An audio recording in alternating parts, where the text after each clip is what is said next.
ठीक है। धीरे धीरे से काम नहीं चलेगा, तुम्हें पेन उठानी पड़ेगी और लगना पड़ेगा, ये रियलिटी है। प्रैक्टिस तो तुम्हें करनी ही होगी। अच्छी रैंक चाहते हो, अच्छे ड्रीम कॉलेज में जाना चाहते हो, अच्छा एक्सपोजर चाहते हो कि लाइफ में मज़े ही आ जाना चाहिए कॉलेज में 4 साल तक, मज़े करने हैं तो अभी लड़ लो भैया। मॉर्निंग गाइस, हमने टेलीस्कोप के काफ़ी सारे क्वेश्चन देख लिए हैं और कॉन्सेप्ट पढ़ा नहीं है हमने, कॉन्सेप्ट जस्ट हमने फॉर्मूलाज देखे। तो हम अब क्या करने वाले, क्वेश्चन प्रैक्टिस करने वाले। ऐसे क्वेश्चन मैं लेने वाला हूँ जितने मैंने क्वेश्चन करे हैं, जितनी मैंने बुक सॉल्व कर रखी हैं, जितना भी मैंने अपने जेईई के लिए तैयारी करी थी, उस सब का मैंने आज पूरा समराइज करके सारे क्वेश्चन जिनमें इंपॉर्टेंट रहेंगे वो तुम्हारे सामने हाजिर है। और ये एकदम छाट के ये सबसे इंपॉर्टेंट क्वेश्चन है तुम्हें करना है, ये तुम्हारे कंसेप्ट क्लियर पूरे कर देगा। ठीक है, तो मैंने लिखा भी important question for building the concept कैसे बनाए। ठीक है, क्वेश्चन कैसा भी आएगा तुम्हें कोई चिंता नहीं करनी, तुम्हारा अगर कंसेप्ट बराबर हो ना, तुम्हें सब चीज़ समझी फील करी सब बराबर होगी ना, तुम कर ले जाओगे। कोई भी क्वेश्चन है बस तुम्हें फील आनी चाहिए कि what is going on, question में क्या पूछा जा रहा है, क्वेश्चन के बारे में क्या है, किस तरह से रिलेटेड है, कैसे करना है वो। तो हम पहला क्वेश्चन ट्राई करते हैं। ठीक है, तो हमारे सामने एक क्वेश्चन है, क्या बोला गया है, body aches has 2 coulomb, x के पास 2 कूलम चार्ज है और वाई के पास -2 कूलम चार्ज है, और बोला गया है कि किसके पास ज़्यादा चार्ज है। ओके, सबसे पहले सोल्यूशन बताने से पहले सोचो, एक बॉडी है एक्स, दूसरी बॉडी है वाई, एक पे +2 कूलम, दूसरे पे -2, तो तुम्हें क्या लगता है किसी पे चार्ज ज़्यादा है किसी पे चार्ज कम है, ऐसा लगता है तुम्हें? देखो, चार्जेस को हमने, जो हमारे बेंजामिन फ्रैंकलिन जिन्होंने चार्ज के बारे में बताया था, जिन्होंने चार्जेस को डिवाइड कर रखा है पॉजिटिव और नेगेटिव, बेंजामिन फ्रैंकलिन, उन्होंने जस्ट चार्ज को प्लस और माइनस से डिनोट करने सिखाया है। अगर तो किसी बॉडी पे +2 कूलम चार्ज है और -2 बॉडी पे, दोनों पे उस पे -2 कूलम चार्ज है, अगर किसी को एक को भी टच करोगे ना, तो अगर +2 कूलम से जितना झटका लगेगा ना, उतनी जोर से ही झटका लगने वाला है तुम्हें -2 कूलम से। ये मत समझना कि +2 कूलम वाला ज्यादा है क्योंकि उस पर +2 है, जैसे मैथ्स की नंबर लाइन पे होता है, ऐसा कुछ नहीं है। +2 कूलम के बाद अगर छूने में जितना झटका लगेगा तुम्हें, उतना ही -2 कूलम पे लगने पे झटका लगेगा। प्लस और माइनस जस्ट एक डिफरेंशिएटिंग फैक्टर, किसी पे एक पॉजिटिव है किसी पे एक नेगेटिव है, उसका जस्ट एक साइन है, उसका फील, उसका जो मेन मोटो है जिसका वो जिससे वो है वो तो उतना ही है। ठीक है, तो किसी बॉडी पे पॉजिटिव चार्ज होने का मतलब उस पे उतने इलेक्ट्रॉन्स कम है। फॉर एग्जांपल किसी पे +2 कूलम है, जैसे यहाँ पे एक्स बॉडी के ऊपर है, तो इसका मतलब हुआ इस पे 2 कूलम से रिलेटेड जो इलेक्ट्रॉन्स हैं, नंबर ऑफ इलेक्ट्रॉन्स हैं, वो उतने कम है उसमें। और अगर y के पास -2 कूलम चार्ज है, मतलब -2 कूलम, मतलब इसके पास इतने एक्सेस इलेक्ट्रॉन्स हैं, नंबर ऑफ इलेक्ट्रॉन लेस, यहाँ पे एक्सेस।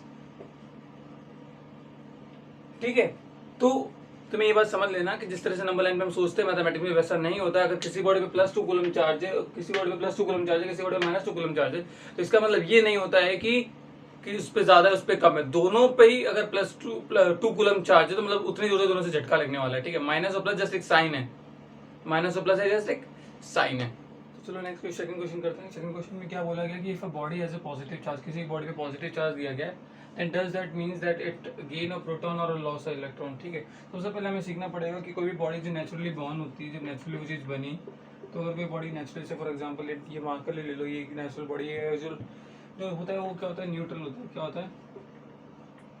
न्यूट्रल होता है।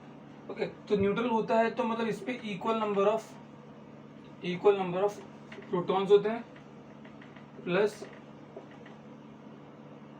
इलेक्ट्रॉन्स होते हैं। जितना प्रोटॉन पे चार्ज होता है उतना ही इलेक्ट्रॉन्स पे चार्ज होता है, तो जितने ही अगर नंबर ऑफ प्रोटॉन्स है उतने अगर नंबर ऑफ इलेक्ट्रॉन्स है, तो ओवरऑल बॉडी पे चार्ज क्या रहेगा? जितना आग उतना पानी ले लोगे तो न्यूट्रलाइज हो जाएगा, मतलब पानी बुझ जाएगा, मतलब हाँ पानी कैसे बुझेगा, आग बुझ जाएगी। तो सिमिलरली जो अगर किसी बॉडी में नंबर ऑफ इलेक्ट्रॉन्स और नंबर ऑफ प्रोटॉन्स बराबर है, तो जितना ही पॉजिटिव चार्ज में कंट्रीब्यूशन देगा और जितना ही नेगेटिव चार्ज में कंट्रीब्यूशन देगा, अगर दोनों का कंट्रीब्यूशन बराबर है, तो ओवरऑल बॉडी क्या हो जाएगी? न्यूट्रल। तो ठीक है, तो यहाँ पे बॉडी न्यूट्रल है, तो हम बोला गया कि बॉडी को पॉजिटिव चार्ज दिया, क्या एक बॉडी को पॉजिटिव चार्ज दिया गया है, तो ठीक है, पॉजिटिव चार्ज दिया गया, मतलब ये बॉडी बन गई है एक बॉडी, इस पे छूने पे झटका लगेगा, कितना? Positive charge. वो दिया नहीं कितना, पर पॉजिटिव चार्ज है। ठीक है, तो ये क्या बोल रहा है कि पॉजिटिव चार्ज है, तो क्या इसने प्रोटॉन को गेन किया होगा या उसने इलेक्ट्रॉन को लूज किया होगा? ओके, तो किसी बॉडी में से मान लो पहले न्यूट्रल बॉडी थी, तो मतलब मान लो ये पहले न्यूट्रल बॉडी थी, ये तो चार्ज बॉडी है, मान लो पहले न्यूट्रल बॉडी ये थी, जितना इसके पास प्रोटॉन था उतने उसके पास पास में एक इलेक्ट्रॉन था नेगेटिव, तो ओवरऑल दोनों का मिला के पूरी बॉडी पे 0 चार्ज था। ये क्या कह रहा है कि इस पे तुम एक्स्ट्रा प्रोटॉन डाल दो, तो इस प्रोटॉन को बैलेंस करने वाला कोई इलेक्ट्रॉन तो हमने एक्स्ट्रा डाला नहीं, सिर्फ प्रोटॉन एक्स्ट्रा डाला है, क्या उससे पॉजिटिव चार्ज बॉडी होती है, या फिर इसमें से एक इलेक्ट्रॉन निकाल दो। इसमें से अगर एक इलेक्ट्रॉन निकाल दोगे तो इसका जो न्यूट्रलाइजिंग वाला, मान लो ये दो ले लो कि यहाँ से ये वाला इलेक्ट्रॉन निकाल दूं, तो जिसको पहले न्यूट्रलाइज कर रहा है पॉजिटिव चार्ज है वो तो अकेला हो गया, तो पूरी बॉडी में बाकी सब तो न्यूट्रल हैं, बाकी ये अकेला जो बंदा हो जिसके साथ जो इसका जो इलेक्ट्रॉन था वो चला गया, तो जो पॉजिटिव बचेगा उसका वो पूरी बॉडी को पॉजिटिव कर देगा। तो ये कह रहा है कि क्या प्रोटॉन्स को ऐड करने से पॉजिटिव बॉडी होती है या इलेक्ट्रॉन को निकालने से पॉजिटिव बॉडी होती है। ठीक है, देखो फंडामेंटली मैं बताऊं कि दोनों ही केस में बॉडी पॉजिटिव और नेगेटिव होती है, बट प्रैक्टिकली क्या होता है कि किसी बॉडी अगर न्यूट्रल है तो न्यूट्रल कैसे होगी, इसका जो पूरा एटम होगा, बेसिक लेवल पे चलते हैं, एटम्स में चलते हैं, तो मान लो किसी जिस मटेरियल का ये बना उसका जो एटम पकड़ो, उसमें क्या एक प्रोटॉन न्यूक्लियस होता है, उसमें न्यूक्लियस में न्यूट्रॉन्स और प्रोटॉन्स भरे होते हैं, प्रोटॉन्स भी होते हैं, न्यूट्रॉन्स भी होते हैं, और इलेक्ट्रॉन्स उनका चक्कर लगा रहे होते हैं, ऐसे इलेक्ट्रॉन्स रिवॉल्व कर रहे होते हैं उसके अराउंड। ठीक है, ये बोर का मॉडल है। तो प्रोटॉन और न्यूट्रॉन्स एक न्यूक्लियस के अंदर बंद पैक्ड होते हैं, बॉन्डिंग एनर्जी में पढ़ेंगे आगे, बॉन्डिंग एनर्जी से बैंड रहते हैं ये लोग, और यहाँ पे इलेक्ट्रॉन्स के अराउंड क्या कर रहे हैं, रिवॉल्व कर रहे हैं। तो ये बहुत ही ज्यादा मुश्किल होता है किसी एटम को फुल्ली आयोनाइज कर दो और उसमें सिर्फ क्या बचाओ, आयोनाइज कर दो और उसमें से सिर्फ क्या बचाओ, सिर्फ उसका न्यूक्लियस बचाओ, तो सिर्फ न्यूक्लियस बचेगा तो न्यूट्रॉन तो पूरा न्यूट्रल होता है, बस बचा पॉजिटिव चार्ज, तो पूरी बॉडी वो पॉजिटिव बन जाएगा। अब ये भी कह रहा है कि उसमें से प्रोटॉन ऐड करना, मतलब इस न्यूट्रॉन्स को भी निकालो, उस न्यूक्लियस में से उस न्यूट्रॉन्स को भी निकालो। अब तुम्हें बताओ actually 1 crore degree centigrade temperature चाहिए किसी एक न्यूक्लियस को तोड़ने में, जितने फोर्स से न्यूक्लियस बंधा हुआ है, जिस न्यूक्लियस ऊपर पावर से जो बंधा हुआ है वो न्यूक्लियस, उस न्यूक्लियस को तोड़ने के लिए 1 करोड़ डिग्री सेंटीग्रेड चाहिए। समझ रहे हो, वो अर्थ पे पॉसिबल नहीं है।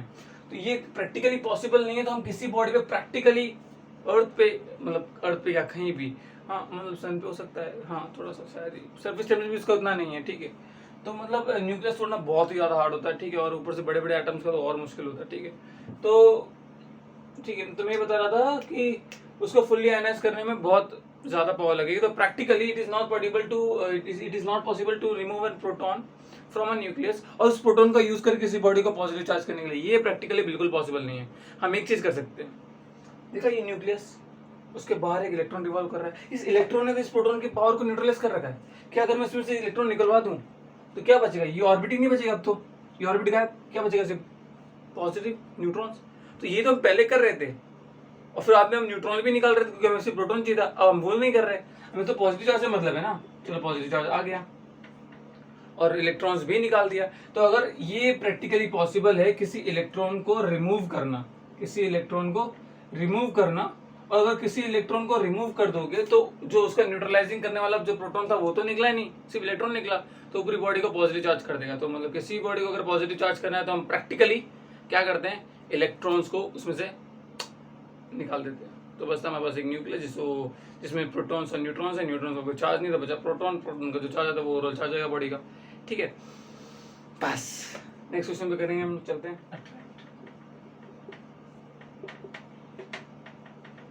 ठीक है, तो नेक्स्ट क्वेश्चन पे आगे, इस क्वेश्चन में हमें क्या करना है कि हमें चेक करना है कि तुम क्या पता कर सकते हो कि कोई बॉडी पे चार्ज है, तो ये तुम अगर पता कर लो तो छूने से मालूम पड़ेगा, तुम्हें झटका लगेगा। तो तुम्हें बस ये पता करना है कि अगर 2 ऑब्जेक्ट्स हैं, दोनों पर अगर पॉजिटिव और नेगेटिव दोनों को छू, दोनों में झटके लगेंगे, तो तुम कैसे बता सकते हो कि ये पॉजिटिव होगा ये नेगेटिव होगा। हाँ, और तुम्हें ये भी बताना है कि ये दो अगर कोई पॉजिटिव चार्ज बॉडी होगी तो वो अट्रैक्ट नहीं करते, रिपल करते हैं। 2 पॉजिटिव से मैग्नेट्स में नॉर्थ पोल रिपल करते हैं ना, वो तो हम परफॉर्म करके देख लेते हैं, पर चार्जेस तो हमारे पास होते नहीं, तो हम परफॉर्म कैसे करें। उसके लिए हम कुछ करने वाले हैं कि लाइक चार्जेस रिपल करेंगे, ये बताना है, और अनलाइक चार्जेस अट्रैक्ट करते हैं, ये प्रूव करके बताना है। ठीक है, तो उसके लिए हमारे पास एक डिवाइस है, क्या एक डिवाइस जो ये करता है, तुम घर पे ही बना सकते हो, मुश्किल नहीं है, एल्यूमिनियम फॉइल से और कुछ वायर से बन जाता है, मुश्किल नहीं है क्या। ठीक है, तो मान लो ये उसका नाम होता है, उस डिवाइस का नाम होता है गोल्ड लीफ, अब तुम्हारे पास गोल्ड लीफ नहीं होगा, ठीक है, तुम्हारे पास एल्यूमिनियम लीफ होगा। लीफ मतलब पत्ता नहीं, अरे पतली सी स्ट्रिप को लीफ बोलते हैं, ठीक है। ओके, तो गोल्ड लीफ इलेक्ट्रोस्कोप बोलते हैं उसको, तो गोल्ड लीफ इलेक्ट्रोस्कोप। तो गोल्ड लीफ इलेक्ट्रोस्कोप क्या है? ऐसा डिवाइस है जो हमें पता करने में काम आता है कि कोई लाइट चार्जेस रिपल करेंगे या फिर अट्रैक्ट करेंगे, ठीक है, वो डिवाइस है ये। तो वो कैसा दिखता है? वैसा दिखता है, एक कंटेनर में बंद होता है वो, एक कंटेनर में बंद होता है। मान लो ग्लास का कंटेनर, तो तुम्हारे पास देखोगे तो मान लो ग्लास का कंटेनर है तुम्हारे पास, ठीक है, तो और ये ऊपर से ढक्कन लगा देते हैं, ढक्कन लगा देते हैं, चलो चलो चलो चलो रखो, ठीक है। तो यहाँ पे क्या होता है, ऊपर एक बॉब जैसा, एक मेटल की बॉल होती है। किसकी होती है? मेटल की बॉल। क्योंकि मेटल की बॉल होना जरूरी भी नहीं है, पर एक उसका बस दिखा रहा हूँ कैसा दिखता है ये। उसके बाद ओके, यहाँ पे दो लीफ होती है। क्या होती है? दो लीफ। ये पूरा का पूरा सेटअप जो ये है, ये सारे के सारे कंडक्टर्स हैं। क्या है? कंडक्टर्स। तो अगर यहाँ पे तुम किसी बॉडी को चार्ज देगा तो पूरा सब जगह चार्ज फैल जाएगा, ठीक है। तो नॉर्मल केस में क्या होता है? नॉर्मली ये तो बता दिया मैंने, पर ये ऐसे दिखता है, ठीक है। बट नॉर्मली कैसा होता है? ये इलेक्ट्रोस्कोप में क्या होता है, ये कुछ ऐसा होता है, ये ऐसे पड़े रहते चिपके हुए, कुछ है ही नहीं, हमने कुछ दिया नहीं तो चिपके रहेंगे न्यूट्रल बोर्ड जैसे आपस में, ये जैसे पड़ी हुई थी वैसी पड़ी रहेगी, ठीक है। तो उसी तरीके से मान लो किसी बॉडी को यहाँ पे, अगर मेरे पास एक पॉजिटिव चार्ज बॉडी है, पॉजिटिव चार्ज बॉडी है, इसको यहाँ पे अट्रैक्ट टच कराऊंगा, जिससे यहाँ मैं उस बॉडी को टच कराऊंगा तो ये बॉडी क्या हो जाएगी? पॉजिटिव हो जाएगी। और फिर ये तो कंडक्टर है, कंडक्टर तो मजा आ गया, तो कंडक्टर है तो इसमें से फ्लो करके जाएगा चार्ज, फ्लो करके, और इसको क्या कर देगा? इस वाली लीफ को पॉजिटिव, और इस वाली लीफ को भी क्या कर देगा? पॉजिटिव। तो तुम देखना, तुम ये देखोगे कि वो लीफ कैसा हो जाएगा, ये लीफ ऐसा हो जाएगा। कैसा? ऐसे करके। मतलब पहले सेपरेशन बहुत जीरो था, अब सेपरेशन इतना हो गया है, मतलब ये दूर भागे हैं। दूर कब भागते? जब वो एक दूसरे को रिपल करे, जैसे मैग्नेट्स, दो मैग्नेट्स दूर के भागते, जब वो रिपल करे तो यहाँ पे भी रिपल्शन हुआ है। तो यहाँ से क्या मालूम पड़ा? अगर किसी बॉडी को यहाँ पे लगाओगे तो दोनों बॉडीज पे अगर इक्वल चार्ज आता है और सेम चार्ज आता है तो वो रिपल करते हैं, ठीक है। तो ये मेथड है जिसके द्वारा हम पता कर सकते हैं कि कोई बॉडी रिपल करेगी या फिर नहीं करेगी, ठीक है। तो ये गोल्ड लीफ इलेक्ट्रोस्कोप यूज करते हैं हम लाइट चार्जेस के रिपल्शन और अट्रैक्शन को, लाइट चार्जेस रिपल करते हैं उसका प्रूफ देने के लिए, ठीक है। ओके, तो नेक्स्ट क्वेश्चन करते हैं अपने लोगों की, ठीक है। नेक्स्ट क्वेश्चन पे आते हैं।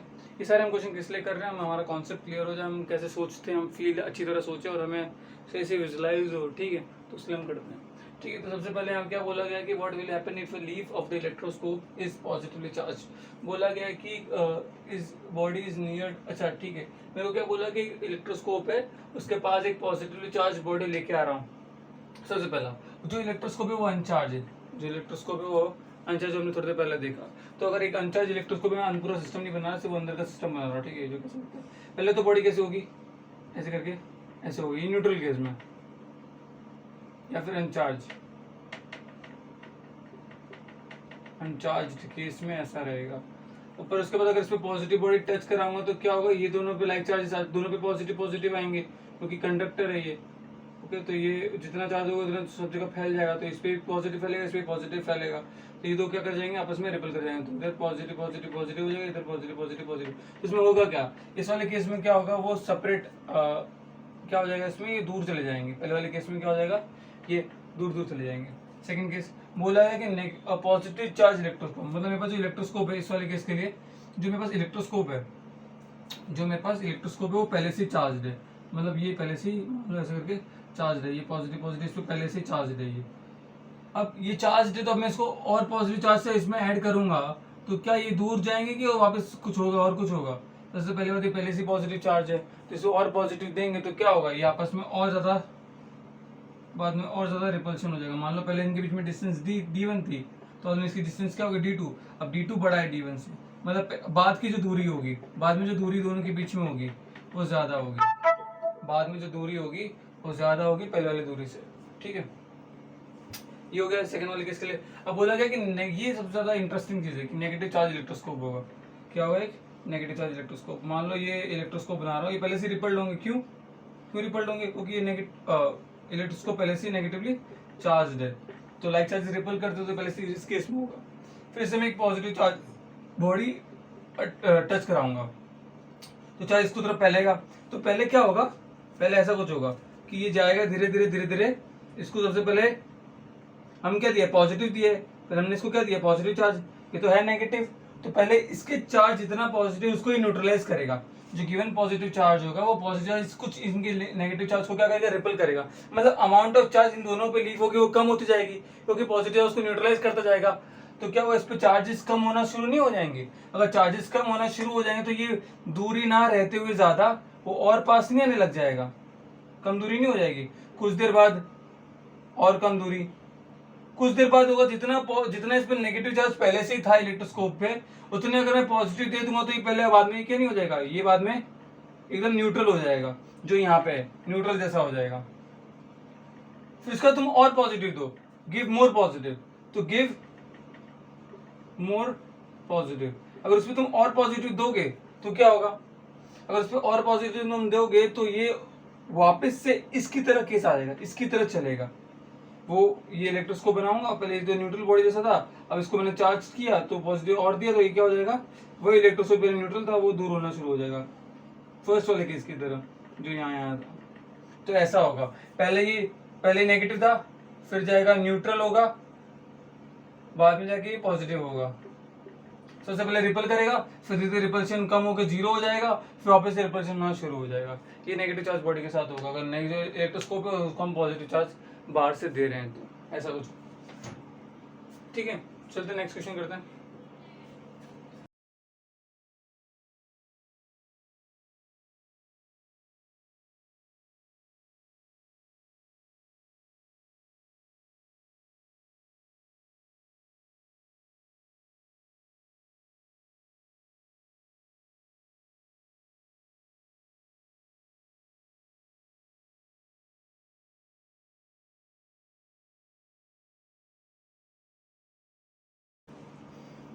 चलो नेक्स्ट क्वेश्चन पे आते हैं। क्वेश्चन में मान लो फोर्थ क्वेश्चन कर देंगे। चलो क्वेश्चन में फोर्थ करते हैं। इसमें क्या था कि हमारे पास 5 बॉडीज दे रखी, क्या दे रखी, 5 डिफरेंट मतलब आइडेंटिकल बॉडीज दे रखी हैं और सब के सब मेटल्स हैं। ठीक है, तो 5 ABCD 5 ABCDE 5 हमारे पास एक अलग अलग बॉडीज दे रखी हैं और इन दो बॉडीज पहले से चार्ज हैं, कुछ पता नहीं क्या क्या है इनको कर रखा है। अब इनको क्या कर रहे हैं, साथ साथ में पेयरिंग कर रहे हैं। पहले A और B को लिया, B और C को लिया, A और E को लिया, ऐसे कॉम्बिनेशन हम बना रहे हैं।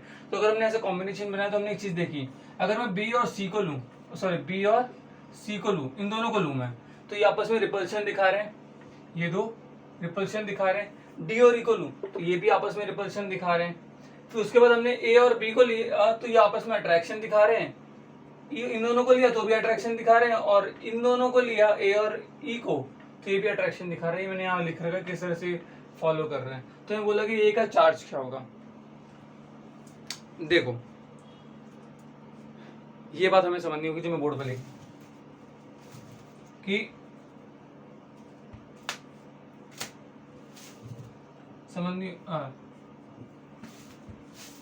ये बात हमें समझनी होगी बोर्ड पे क्या लिखा हुआ।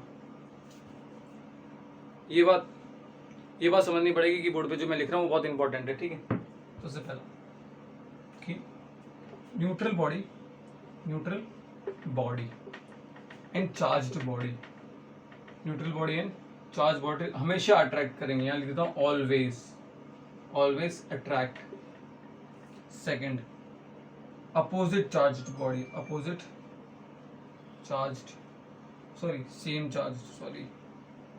चार्ज्ड बॉडी ऑलवेज रिपल करेगा, ऑलवेज रिपल्शन दिखाएगा। तो ये बहुत इंपॉर्टेंट पॉइंट्स इस पूरे क्वेश्चंस का यही नींव रखता है कि तुम इस पे खड़े होकर पतंग उड़ाओगे। ठीक है, तो ये वो नींव है। ठीक है, तो ये तुम दिमाग में समझ लो क्या बता रहा हूँ। बोला कि न्यूट्रल बॉडी चार्ज बॉडी हमेशा अट्रैक्ट करेंगे और दो बॉडीज के ऊपर अगर सेम चार्ज है तो वो हमेशा रिपल करेंगी। तो मान लो कि जैसे इसका तुम्हें समझाऊँ तो देखो क्या लिखा है, न्यूट्रल बॉडी हमेशा एक चार्ज बॉडी के साथ अट्रैक्ट करेगी। मतलब जैसे कि मेरे पास एक कंगा है, क्या है, कोम, कंघी करते हैं, मेरे बाल तो बिगड़े हुए हैं, कोम करते हैं, उस कोम से कंघे से कोम करते हैं। तो उसको तुम यहाँ पे रब करो, कहाँ पे, सर में रब करो। बचपन में एक्सीडेंट बहुत कर रब करो। तो रब करने के बाद उसे एक पेपर के पीसेस के पास लेके जाओ, या कंगा ना हो स्कूल में तो स्केल से तो करा ही होगा तुमने, तो पेपर के पास लेके जाओ। क्या पेपर चार्ज था? हाँ, ये बॉडी तो चार्ज थी जो तूने रब करी अपने सर से, बालों से जो रब किया तुमने, कोम हो या स्केल हो या प्लास्टिक हो, जो तुमने किया वो रब किया आपस में, वो तो चार्ज हो, क्योंकि वो रबिंग से चार्जिंग होती है। पर अगर तुम किसी पेपर को पास ले जाओ, पेपर क्या चार्ज था? तुमने तो सिर्फ उसे फाड़ा है, क्या वो चार्ज था? नहीं था ना। अब उस लेके उस कोम या उस पेपर उस कोम को या फिर उसको स्केल को लेके जाओ और किसके पास रखो? पेपर्स के पास, पीस ऑफ पेपर के पास रखो। तो क्या पीस ऑफ पेपर अट्रैक्ट होते कि नहीं होते? तुमने देखा ही होगा, अट्रैक्ट करते हो आपस में। क्यों? वो तो न्यूट्रल था और ये तो चार्ज था। भैया ऐसे कैसे, आप क्या कह रहे हो? मतलब होता तो है, लेकिन क्यों होता है ऐसा? इसलिए होता है, देखो अगर यहाँ पे समझा देता हूँ। देखो अगर ये चार्ज, ये क्या है? ये चार्ज्ड बॉडी है, मतलब मान लो पॉजिटिव चार्ज बॉडी है फिलहाल के लिए, मान लो ये पास, ये तुम्हारा कंघा है, मान लो ये पॉजिटिवली चार्ज।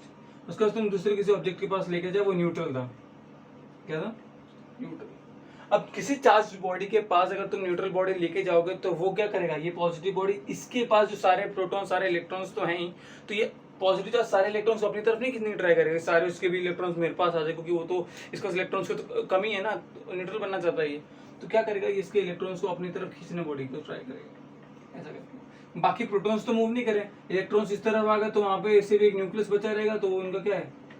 Positive charge. देखो इन दोनों की दूरी और इन दोनों की दूरी, डिफरेंस दिख रहा है? ये दूरी और ये दूरी का, ये दूरी और ये दूरी का डिफरेंस दिख रहा है? यही डिफरेंसिंग फैक्टर है जिस वजह से ये बॉडी अट्रैक्ट कर जाती है। क्या होता है? ये डिस्टेंस कम है, तो जो चुंबक होते हैं, तो मैग्नेट्स होते हैं, उनको पास पास रखो तो उनके बीच में फोर्स ऑफ अट्रैक्शन बहुत ज्यादा होता है कि वो चिपकना चाहते हैं, और दूर दूर रखो, क्या वो फिर भी चिपकते हैं? नहीं चिपकते ना, वो चिपकते नहीं है, क्योंकि उनका इन्फ्लुएंस कम हो जाता है फोर्स का। तो मान लो जैसे यहाँ पे दो चार्ज है, ये अपोजिट चार्ज है, तो ये क्या अट्रैक्ट नहीं करेगा क्योंकि इनका दूरी कम है, और ये वाला जो रिपल्शन कराएगा इसको दूर भागने के लिए, कि बॉडी से अट्रैक्ट ना हो, तो ये रिपल्शन देने वाला ये ज्यादा नहीं हो गया दूरी, तो ये दूरी ज्यादा हो गई, मतलब ये वाला जब इस बॉडी को रिपल्शन दे रहा होगा तो कम अमाउंट से दे पा रहा होगा क्योंकि वो दूर है। और सेम अगर यहाँ पे देखा जाए तो यहाँ पे इन दोनों का डिस्टेंस कितना है? कम है, तो मोर से ज्यादा अट्रैक्शन होगा उनको। तो जो इफेक्टिव उसको दूर रखना चाहता है, जो इफेक्टिव जो उनको अट्रैक्ट रखना चाहता है, अट्रैक्शन का पावर ज्यादा है एज कम्पेयर टू रिपल्शन का पावर। इस वजह से बॉडी, न्यूट्रल बॉडी भी क्या हो जाती है? अट्रैक्ट कर जाती है। ये रीजन है। तो क्या होगा? न्यूट्रल बॉडी हमेशा चार्ज बॉडी के साथ अट्रैक्ट करती है, और हमेशा किसी बॉडी पे सेम चार्ज होगा वो हमेशा रिपल करेगा, सेम टाइप ऑफ चार्ज होगा तो वो हमेशा रिपल करेगा। ये बहुत ज्यादा इंपॉर्टेंट पॉइंट है, तो इसको दिमाग में छाप लो, ठीक है? तो ये हमारे भरोसे काम आएगा क्वेश्चंस करने के, ठीक है? चलो इसी पे खड़े होकर हम सवाल करेंगे। देखो इसमें क्या बोला गया है कि ए और बी, और जहां रिपल्शन हो रहा है ना, तो रिपल्शन तो देखो वो हमें चेक करना है कि ए क्या है, पॉजिटिव, नेगेटिव की न्यूट्रल। देखो सबसे पहले बात, यहाँ पे ये तो अट्रैक्शन मिटा दिया अपन, यहाँ अट्रैक्शन लिख लो। देखो अट्रैक्शन है ना, देखो अट्रैक्शन कंडीशंस में क्या होता है? वो न्यूट्रल भी हो सकता है, चार्ज भी हो सकता है। चार्ज कैसे? अगर अपोजिट चार्ज होंगे तो आपस में अट्रैक्ट कर जाएंगे, अगर न्यूट्रल चार्ज आएगा तो भी आपस में अट्रैक्ट करेंगे। तो ये कंडीशन ये बता सकते फिक्स कि वो न्यूट्रल है कि चार्ज है। ये कंडीशन पक्का बताती है। रिपल्शन ये प्रॉपर्टी है कि पक्का बताएगी तुम्हें कि वो बॉडी पे चार्ज है कि नहीं। बताओ कि न्यूट्रल बॉडी दूसरे चार्ज बॉडी से अट्रैक्ट होती है कि रिपल होती है? ऑब्वियसली बात है अट्रैक्ट होती है। तो ये दो चार्ज बॉडी होंगी तभी रिपल कर पा रही है, ये दोनों चार्ज बॉडी तभी रिपल कर पा रही है। मतलब तो बोला क्या पहले, बी और सी क्या कर रहे हैं? आपस में रिपल्शन कर रहे हैं। रिपल्शन तो पॉजिटिव पॉजिटिव को तो भी रिपल्शन होगा, नेगेटिव नेगेटिव का तो भी रिपल्शन होगा। तो ऐसे मान लेते हैं कि बी के पास क्या है? पॉजिटिव, तो सी के पास भी क्या होगा? पॉजिटिव, क्योंकि आपस में रिपल करना है। डी के पास अगर रिपल्शन नहीं हो रहा तो इसको पॉजिटिव मान लो, ये पॉजिटिव तो ये भी पॉजिटिव, ये भी हो रहा है, तो ये नेगेटिव भी हो सकता है। मैंने पॉजिटिव मान लिया, देखते आगे क्या होता है। तो ये वाली कंडीशन तो खत्म। बोल रहा है ए और बी आपस में क्या कर रहे हैं? अट्रैक्ट कर रहे हैं। अच्छा ए और बी अट्रैक्ट कर रहे हैं, तो अट्रैक्शन के तो दो केस हो सकते थे, क्या वो न्यूट्रल है या फिर वो चार्ज्ड है? नहीं, बी तो चार्ज्ड है, तो ए के पास ये कंडीशन रहती है कि या फिर वो नेगेटिव हो जाए या फिर वो न्यूट्रल हो, इन दो केस में से हो सकता है। हमें तो ए के बारे में बताना ना, ये क्या है। सेकंड बोला सी और ई, ये और ये रिपल कर रहे हैं। ओहो, ये आपस में रिपल कर रहे हैं, पर यहाँ पे देख, सॉरी ये और ये अट्रैक्शन कर रहे हैं। यहाँ बोल रहे हैं कि अट्रैक्शन कर रहे हैं, हमारे तो बनाने से ऐसा लग रहा है कि वो अट्रैक्ट नहीं रिपल करेंगे। तो एक काम करते हैं, हमें तो बोला था रिपल्शन ना, तो हमने जो पॉजिटिव पॉजिटिव पहले मान लिया था ऐसे, तो उसको नेगेटिव नेगेटिव मान लो। ये अभी भी रिपल कर रहे हैं, ये अभी भी रिपल कर रहे हैं, और दूसरा केस में क्या, सी और ई आपस में अट्रैक्ट करते हैं, ये दो अट्रैक्ट भी कर रहे हैं इस बार। चलो ये वाली कंडीशन से ए और ई भी अट्रैक्ट कर रहे हैं। अच्छा ए और ये अट्रैक्ट कर रहे हैं, तो ये तो पता नहीं क्या है, ये तो नेगेटिव है, पहले से चार्ज तो बड़ी मानना पड़ेगा। मतलब एक ही बार एक और कंडीशन होती है, अगर ये नेगेटिव है तो इसको क्या होना पड़ेगा? एक अपोजिट चार्ज या फिर वो न्यूट्रल हो सकता है। एक बॉडी पॉजिटिव से भी अट्रैक्ट हो रही है, नेगेटिव से भी अट्रैक्ट हो रही है, तो वो क्या नेगेटिव होगी? गलत। क्या वो पॉजिटिव होगी? वो भी गलत। एक बॉडी पॉजिटिव से भी अट्रैक्ट हो रही है और एक बॉडी नेगेटिव से अट्रैक्ट होती है, तो वो क्या ही हो सकती है? न्यूट्रल। तो ए हमारा क्या है? न्यूट्रल। ठीक है, तो ये क्वेश्चन मस्त क्वेश्चन था। ऐसे क्वेश्चन सर कॉन्सेप्ट से आंखें खुल जाती हैं सर, ये क्या है? ठीक है, तो अच्छा क्वेश्चन। ओके, थोड़ा सोचो, मजा आएगा तुमको। और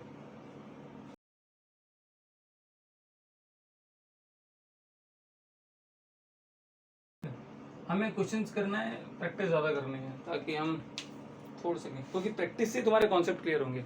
तुम थियरी पढ़ पढ़ के तुम्हें बुक नहीं लिखनी कोई।